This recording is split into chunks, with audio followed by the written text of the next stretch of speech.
দেখেন বন্ধুরা, সকালবেলা উঠেই ঘরের কাম, এই কাপড় ধোয়া, বাসন ধোয়া, মেয়ে লোকেরা শান্তি নেই। এই করতে করতে এখন আবার স্নান টান করে এখন পূজা দিব, পূজা দিয়ে এখন রান্না টান্না, এই কাম।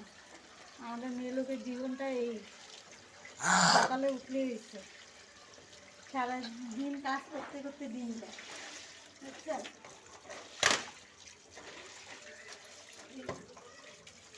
এটা হলো আমাদের বোরিংয়ের জল না, তাড়াতাড়ি করে কাম সাম না করলে, পানির জল না ভরলে জলটা যায় যায়, এর জন্য ফটাফট কাজ করতে লাগে।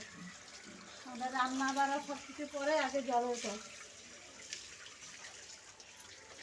সকালবেলা ইচ্ছা করে সব মেয়ে লোকদের এই কাম, যারা পড়াশোনাকে একদম হাই ঠান্ডা করে দিয়ে এসে ওদের জন্য ঠিক আছে, ওদের কিছু করতে লাগে না, আমাদের জন্য এগুলোই করতে লাগবে। সকালবেলা ইচ্ছে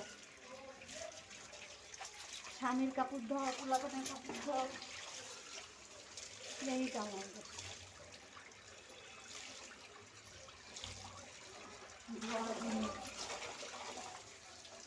আর কি কাম বন্ধ হয়ে যাবে।